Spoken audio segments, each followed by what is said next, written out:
Senator Mary Kunesh was recently elected to serve as chair of the National Caucus of Native American State Legislators, a group that works to raise the profile of tribal issues in state legislatures and to improve public policy. She joins me now in the studio to talk more about this new opportunity. Thank you for being here. Oh, it's my pleasure. Thank you. So, congratulations are in order, for sure. And those of us around the legislature are aware of a group called the National Conference of State Legislatures, which is always abbreviated to NCSL. It's a nonpartisan organization to support and strengthen state legislatures. The Native American Caucus is a subgroup within the NCSL and has 89 members from 21 states. And this is the group now that you're going to chair. What more can you tell us about it? Well, it's a great group of indigenous leaders that, are Democrats, Republicans. They come from a lot of different states with different priorities and leadership.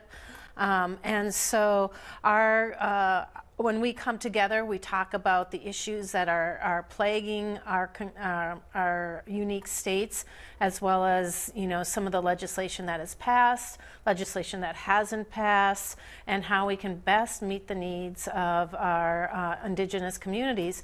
And it's not just the indigenous communities of the continental United States. We have Alaska legislators, we have Hawaiian, South Pacific legislators that join in this. So the perspectives, the unique perspectives it's really kind of a cool conversation when we all kind of take a breath and sit down and just start talking about the work that needs to be done and how we're all doing it in our own way. Because this is a group of indigenous lawmakers, as you just described, from multiple states, what are some of the large areas of concerns that members are united in tackling and that you will be leading them as the new chair? I think one of the biggest topics that we spoke about is the need for broadband and internet access, because with or without that, it can make or break a community. Kids can't go to school online if they don't have access to internet. Medical attention isn't accessible, information, and we saw that big change during COVID when they were trying to get out the information about the vaccine or how to handle it or what resources are needed. So broadband is a really big one. Education, of course, especially in reservation areas where there hasn't been the investment in education for really decades or generations. How are we going to get our communities educated in the best way possible? Healthcare issues are always an issue for indigenous people, so susceptible to diabetes, heart disease, addiction. The opioid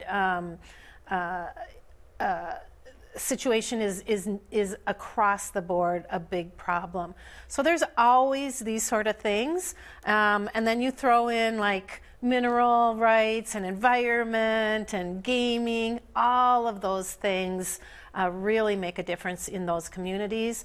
And if I could sort of reorganize it, I would like to kind of create our own little sub-caucuses and committees to address those with those that have that expertise within our caucus.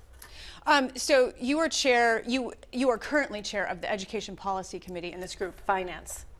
Well, here in the Senate, yes, within the caucus, yes. You serve on education, so you're speaking about that very knowledgeably. Yeah. And that makes sense because you have a background as an educator, and in Minnesota here, you serve as the chair of the Education Finance Committee. And you've sort of touched on this, but from a multi-state perspective, what policy changes still need to be made for education specifically? Mm-hmm. Well, I think part of it is our partnership with the federal government when there are federal Indian schools on the reservations to ensure that those dollars that were promised to them are getting to them. And then here in Minnesota, we kind of we have this equalization funding for our Indian schools here.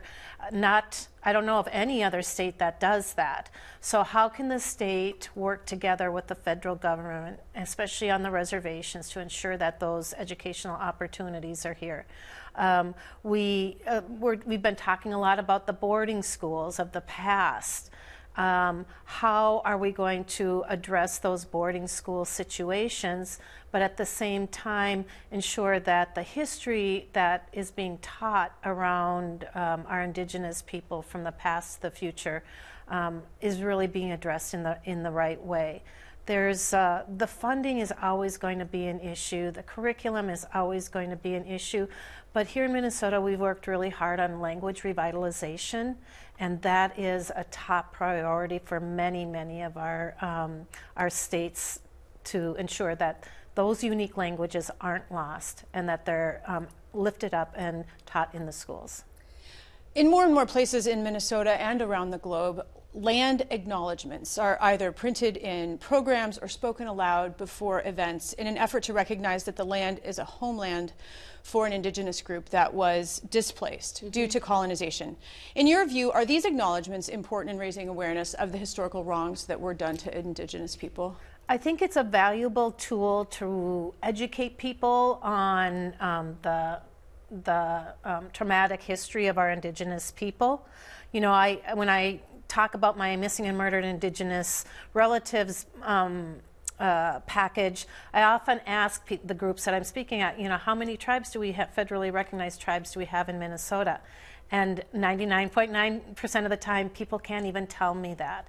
So it's a good way to bring that awareness, and hopefully it'll pique people's interest.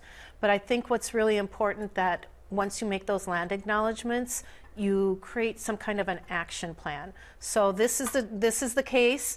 Now what are we going to do about that, or what should we do to acknowledge it? And so it can be a really valuable tool depending how you use it.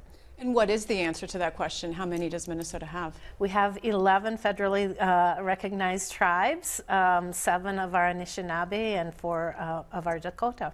Okay. President Abraham Lincoln established a national Thanksgiving holiday amid the turmoil of the Civil War. The Smithsonian National Museum of the American Indian website talks about the first Thanksgiving myth. So having just celebrated this holiday, what perspective do you bring? Well, it's sort of interesting. In my family, we look back and we use the term Thanksgiving. What are we giving thanks for? We're not giving thanks for the Indians saving and being friends with the Pilgrims. That story is long gone.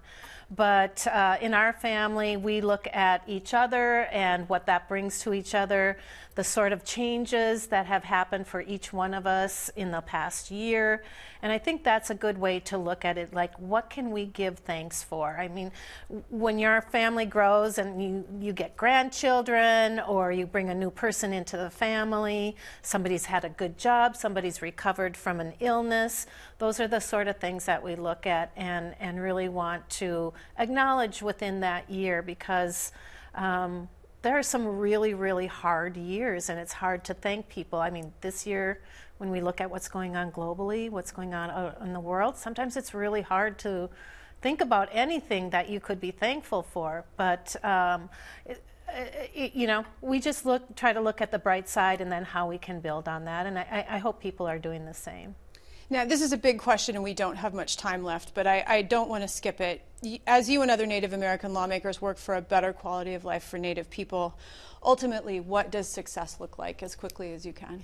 Success looks like we have happy, thriving, healthy communities that are well educated, that are infiltrated in the general population across Minnesota, and we continue to build that Indigenous leadership across Minnesota. Senator Mary Kunesh, congratulations and thank you. Thank you.